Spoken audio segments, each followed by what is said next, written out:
देखो अपना क्वेश्चन था कि अपने क्या किया था, एक वायर को स्ट्रेच किया था 0.1%, और फिर हमने पूछा था कि उसका रेजिस्टेंस में कितना चेंजेस होगा। तो अगर आप लोगों को यादें आ रही हो परसेंटेज में एरर एरर और ऐसा सब कुछ, तो आपको याद होगा कि मैं मुझे गिवन क्या है, मुझे गिवन है delta L upon L 0.1, length में कितना परसेंट का इंक्रीमेंट है, मुझे रेजिस्टेंस में परसेंट का इंक्रीमेंट चाहिए। तो मुझे पता है रेजिस्टेंस का जो फॉर्मूला होता है वो होता है r equal to rho l upon a. ठीक है, आपको पता है अगर आपने लेंथ में चेंज किया तो एरिया में भी चेंज होगा। अगर मैं किसी वायर को खींचता हूँ, इस वायर को अगर मैं खींचूंगा तो वायर क्या होगा, अगर लॉन्गर हो रहा है तो इसका जो डायमीटर है वो रिड्यूस हो जाएगा ना, ये पतला हो जाएगा वायर। और मुझे क्वेश्चन में एरिया से रिगार्डिंग तो कुछ दिया ही नहीं है, लेंथ का दिया है, तो लेंथ का चलो मैं कर सकता हूँ। तो फिर मैं क्या करूँ, मुझे ये चीज पता है कि जो वॉल्यूम होता है वो हमेशा कांस्टेंट रहेगा। मतलब अगर मैं इसके लेंथ में इंक्रीमेंट कर देता हूँ तो डायमीटर कम हो जाएगा लेकिन वॉल्यूम कांस्टेंट रहेगा। तो अगर मैं ऐसा करूँ, वॉल्यूम बनाना है मुझे, इसको हटाना है एरिया को, तो एरिया को वॉल्यूम बनाने के लिए एल से डिवाइड, एल से मल्टीप्लाई कर दूं तो ए इंटू एल, ये वॉल्यूम होता है, एरिया इंटू लेंथ। तो आर इक्वल टू क्या हो गया मेरा नया formula, R rho L into L, L square upon A into L क्या हो गया वी। ठीक है, अब रो भी कांस्टेंट है, वी भी कांस्टेंट है, और एल आपको जो है वो वेरिएबल है। यहाँ पर मैं फॉर्मूला, बचपन वाला फॉर्मूला याद है आप लोगों को 11th क्लास में जब एरर वाला फॉर्मूला पढ़ते थे कि अगर मुझे आर में एरर फाइंड करनी है तो delta R upon R equals to, ये कांस्टेंट है लिखने का जरूरत नहीं है, वी कांस्टेंट है लिखने का जरूरत नहीं है, L square equal to delta L upon L, ऐसा लिख सकता हूँ ना। मुझे delta L upon L given है परसेंट में 0.1%, तो कितना आ गया 0.2%। तो जो रेजिस्टेंस में चेंजेस होगा वो कितना रहेगा 0.2% होगा। ठीक है, कॉपी कर लो इसको।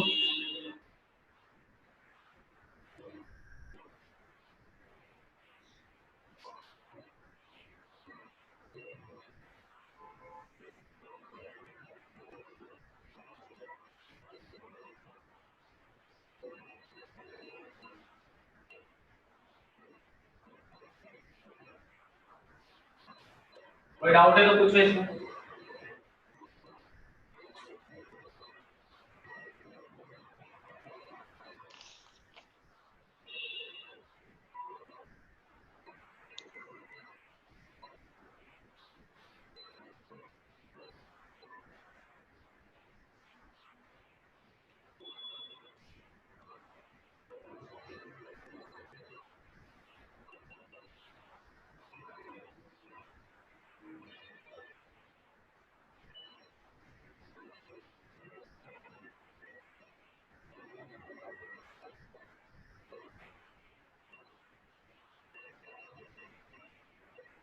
कोई डाउट नहीं है ना। अगर मान लो एरिया में चेंजेस बोलता तो नेक्स्ट क्वेश्चन ऐसा समझ लो, ये ऐसा है कि if delta A upon A आपको गिवन होता है 0.02%, तो find delta R upon R, ये आप लोग करके बताओ मुझे।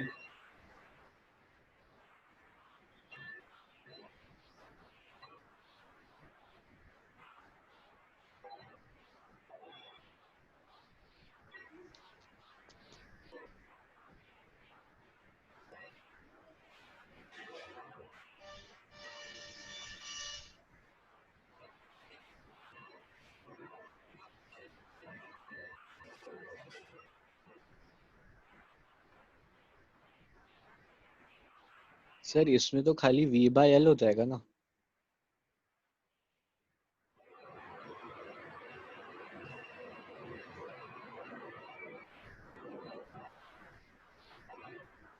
सर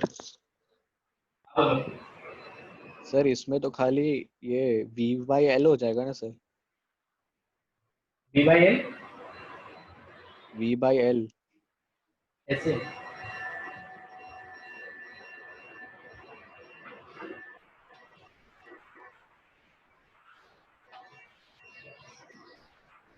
मुझे इसमें सिर्फ एरिया गिवन है, लेंथ के बारे में नहीं पता है। Rho equals r equals to rho l upon a होता है, मुझे इस लेंथ को गायब करना है। गायब करना है तो मुझे पता है वॉल्यूम कांस्टेंट होता है, तो मैं इसको वॉल्यूम बना देता हूँ। वॉल्यूम बनाने के लिए एरिया से डिवाइड एरिया से मल्टीप्लाई करूंगा, क्योंकि लेंथ इनटू एरिया वॉल्यूम होता है। Rho v upon a square delta r upon r equals to, ये कांस्टेंट है लिखने का जरूरत नहीं है, v कांस्टेंट है लिखने का जरूरत नहीं है, 1 अपॉन a स्क्वायर। इसको जब मैं लिखूंगा तो आपको पता है चाहे नीचे हो या ऊपर हो, माइनस में हो पावर या प्लस में हो, कोई फर्क नहीं पड़ता, सब पॉजिटिव रहता है, तो 2 डेल्टा a बाय a आ जाएगा। 0.04% रखेगा। करो कॉपी।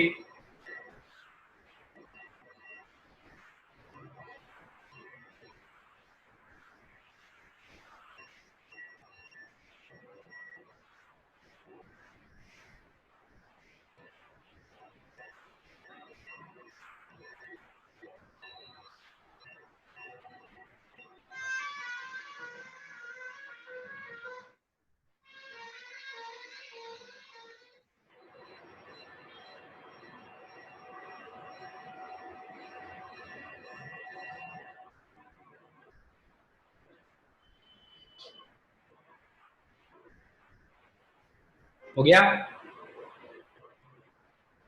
नेक्स्ट टॉपिक लिखो मोबिलिटी। मोबिलिटी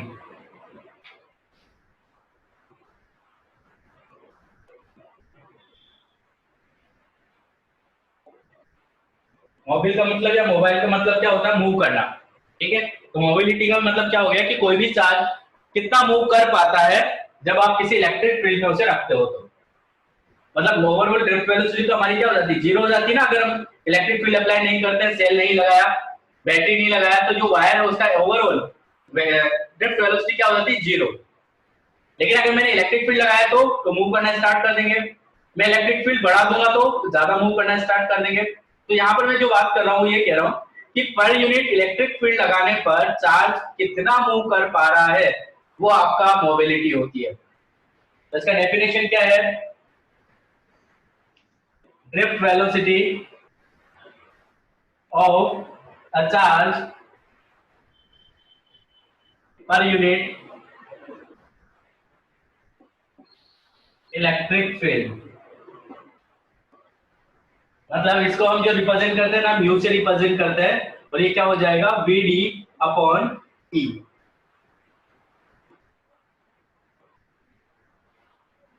ये म्यू का वो रहेगा।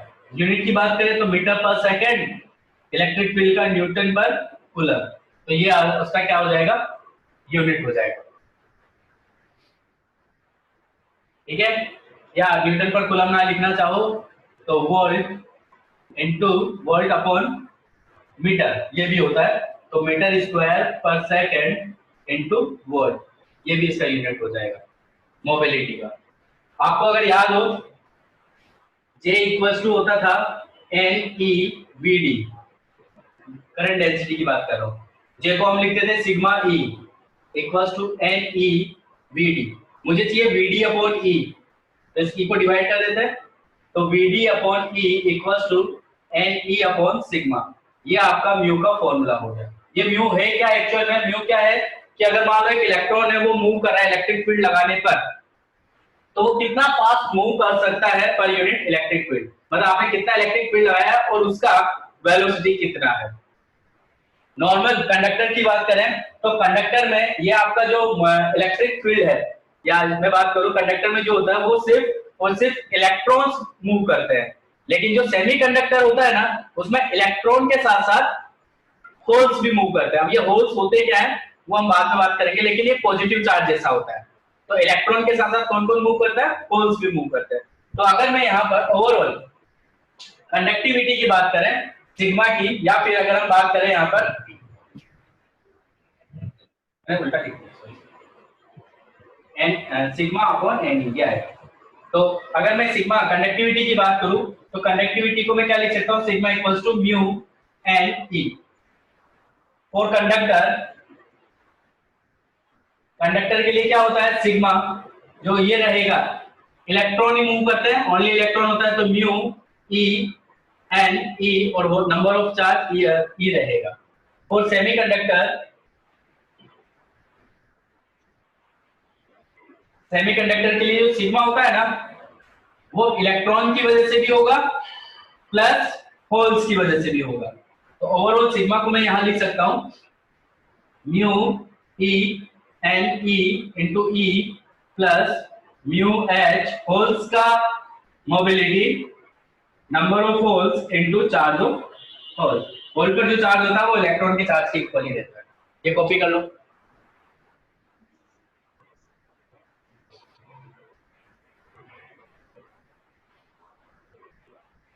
सर ये नया टॉपिक स्टार्ट किया है ना आपने अभी? हाँ ये नया टॉपिक है, मतलब रिलेट कर रहा है पिछले वाले से पर नया है।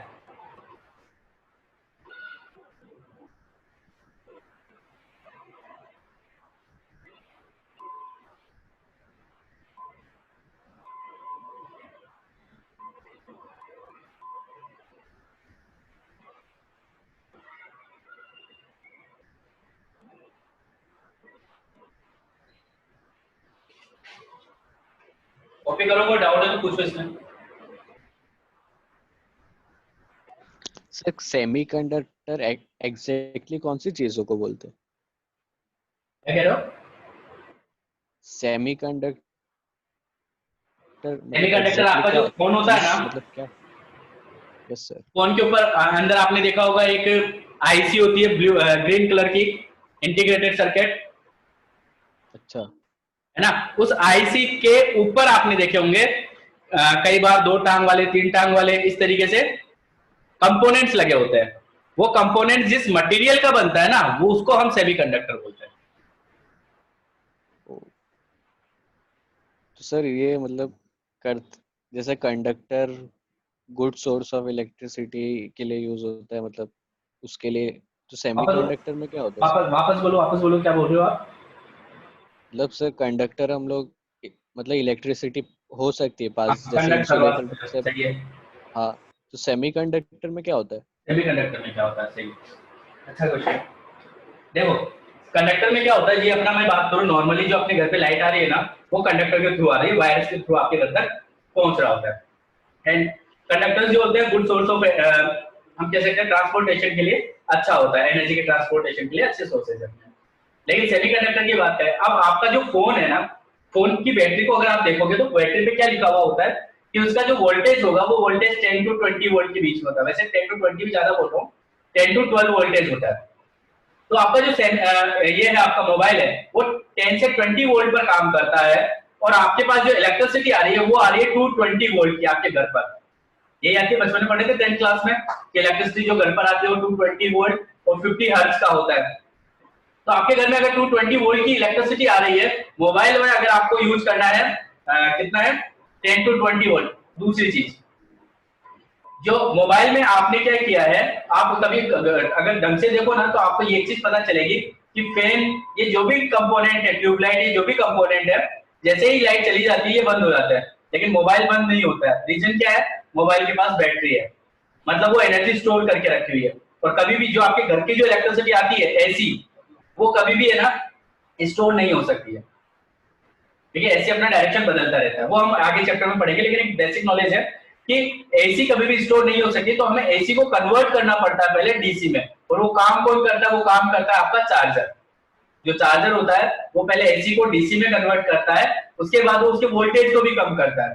तो ये जो कम करने वाली चीजें हैं, वोल्टेज कम कर रहा है, अपना एसी को डीसी में कन्वर्ट कर रहा है, ये जो सब काम करने वाले कंपोनेंट्स होते हैं ना, वो इस मटेरियल के बने होते हैं।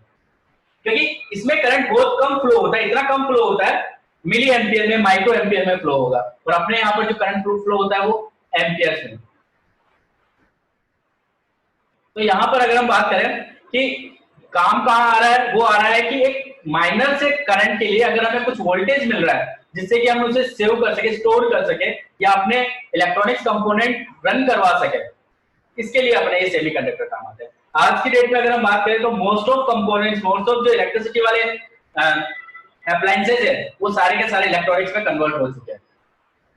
जो आपके फैन से इन सब है, आपने देखा होगा एलईडी जो आपके घर में टीवी चलती है, पहले वो बड़ा वाला टीवी आता था जिसमें आप डायरेक्ट प्लग इन करते थे, लेकिन अभी एलईडी के साथ में एक चार्जर दिया हुआ होता है, चार्जर जैसा होता है, एडेप्टर जो होता है वो दिया हुआ होता है। वो क्या करता है? वो एसी को डीसी में कन्वर्ट करता है। तो आपका जो वो जो टीवी हुआ नया वाला, जो आपका एलईडी टीवी की मैं बात कर रहा हूँ, वो आपका अभी क्या हो गया, वो आपका इलेक्ट्रॉनिक्स हो गया। इलेक्ट्रिकल क्या, जो सीधा एसी से रन होगा। कई सारे फैंस हो गए जो अब एडेप्टर वाले वायर से जुड़े हुए होते हैं, या जिनके अंदर बैटरी होती है। तो जो एनर्जी स्टोर करेगा ना, वो आपका इलेक्ट्रॉनिक्स होता है, उसमें जो यूज होगा वो आपका सेमीकंडक्टर यूज होता है, बाकी में आपका कंडक्टर यूज होता है। क्लियर है ये चीज? Yes sir.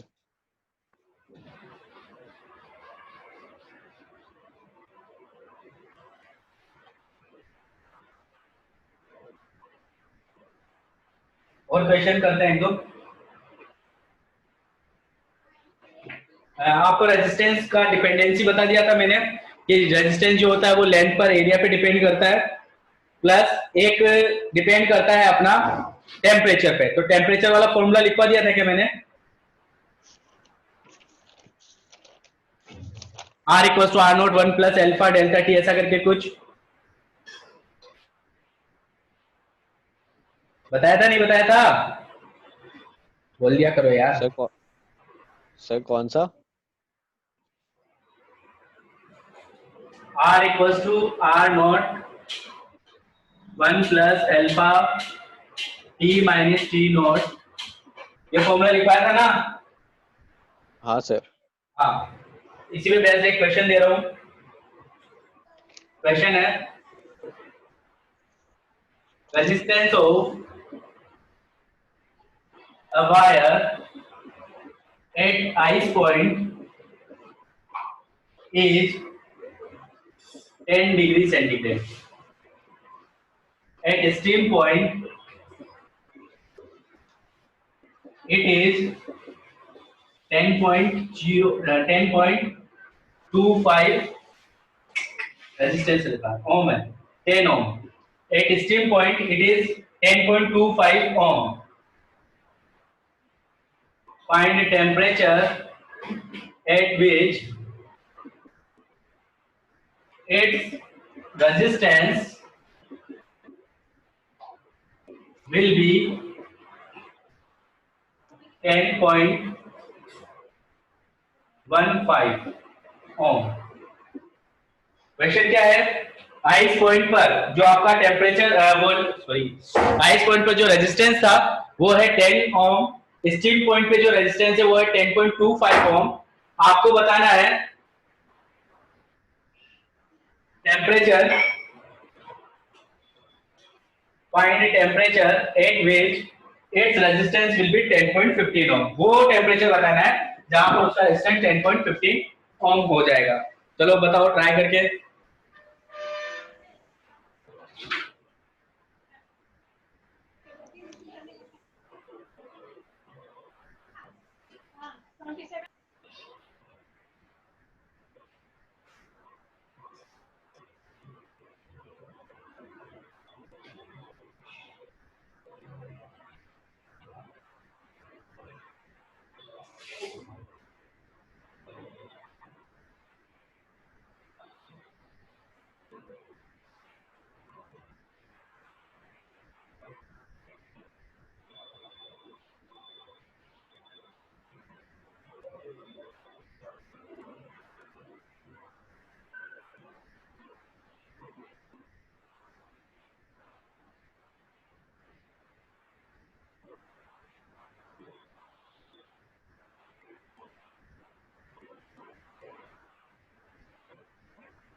हुआ किसी का?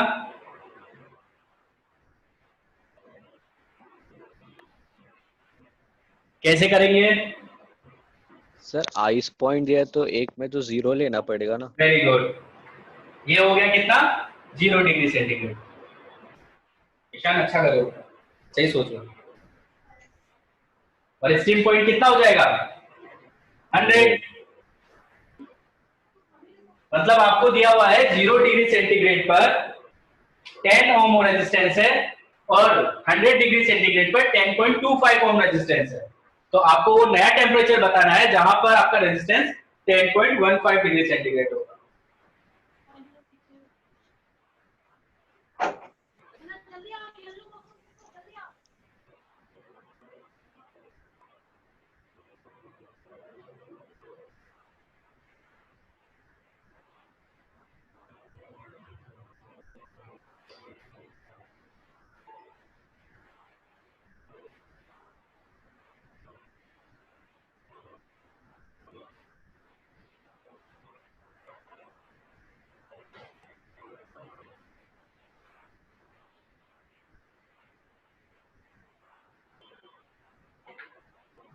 देखो क्या करना है, पहले आर नोट और टी नोट निकाल लेते हैं। ये टी नोट और ये आर नोट, तो ये कितना हो जाएगा, आर नोट हो गया मेरा 0 डिग्री सेंटीग्रेड और टी सॉरी आर नोट हो गया मेरा 10 ओम और टी नोट हो गया मेरा 0 डिग्री सेंटीग्रेड।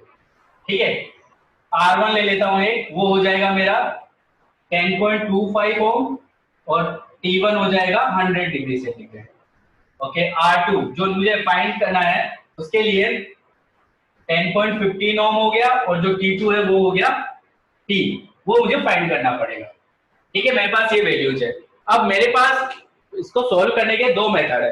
एक तो मैं क्या करता हूं कि वैल्यूज पुट करके पहले अल्फा का वैल्यू निकाल लेता हूं, अल्फा का वैल्यू निकालने के बाद में उस अल्फा के वैल्यू को नई वैल्यूज में पुट कर दूंगा। दूसरा क्या है मेरे पास, मैं वैल्यूज पुट करने से पहले ही सोल्व कर देता हूं इसको।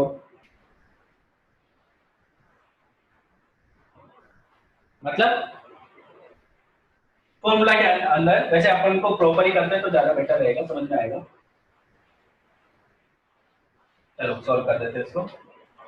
फर्स्ट इक्वेशन आर, मैं इन दोनों को लेके चल रहा हूं। ठीक है, तो इन दोनों को अगर मैं लेता हूं तो आर है मेरा 10.25, मैं R1 लिख देता हूं। R1 equals to R nought का वैल्यू है 10 1 प्लस अल्फा टी कितना है 100 माइनस 0। आप चाहो तो वैल्यूज रख दो, इसका वैल्यू भी रख दो 10.25 चलेगा। ये हो गई मेरी इक्वेशन फर्स्ट, तो इसको मैं लिख सकता हूँ 10.25 माइनस 10, या सॉल्व कर दो 10 अंदर मल्टीप्लाई कर देता हूँ, प्लस 100 है ये अल्फा है, ये 10 मल्टीप्लाई क्या होगा तो क्या हो जाएगा 1000 अल्फा। ये हो गई इक्वेशन 1। सेकंड देखो r equals to r nought, अब मैं इन दोनों को लेता हूँ, फर्स्ट और थर्ड को। ठीक है, फर्स्ट और थर्ड को लूंगा तो 10.15 इक्वल्स टू 10 1 प्लस अल्फा, ये टेम्परेचर फाइंड करना है माइनस 0, तो 10.15 इक्वल्स टू अंदर मल्टीप्लाई कर दो 10 प्लस अल्फा टी 10, तो 10 अल्फा टी, ये इक्वेशन नंबर होगी मेरी 2। ठीक है, थोड़ा और अगर सिंपलीफाई करना चाहो तो इसको वहां भेज दो, तो 10.25 माइनस 10 इक्वल्स टू 1000 अल्फा, ये इक्वेशन 1 डाल दो इसको। इससे क्या होगा, हम अल्फा का वैल्यू निकाल पाएंगे। तो 10.15 minus 10 equals to 10 alpha T, ये इक्वेशन नंबर 2।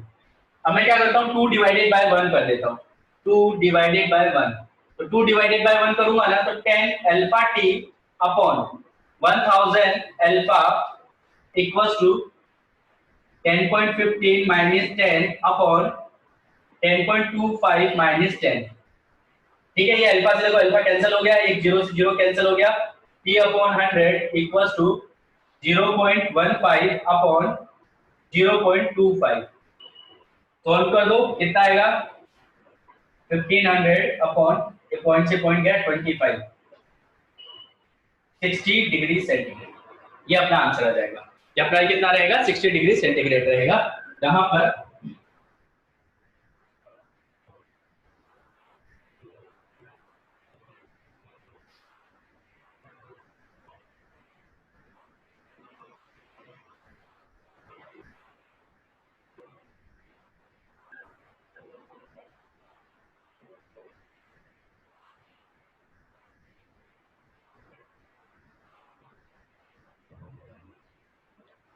कॉपी करो, कहीं भी डाउट है तो पूछो।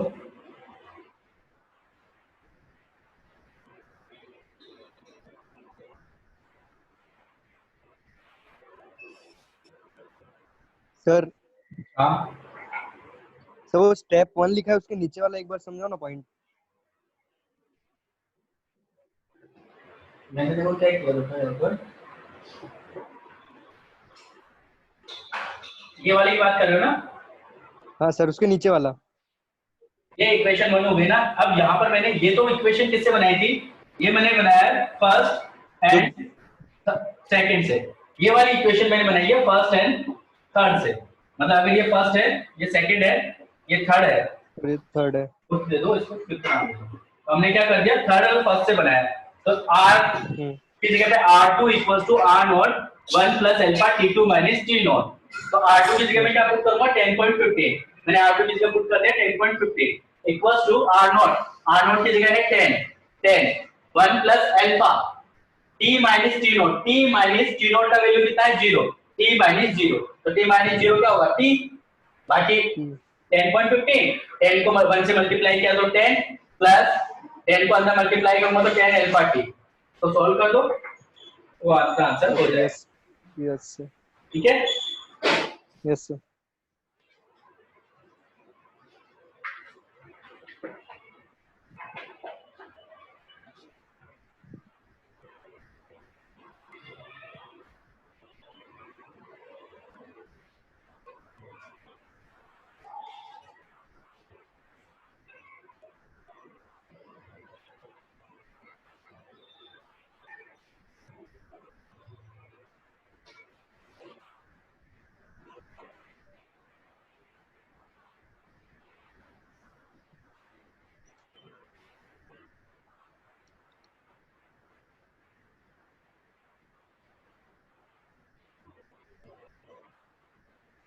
हो गया।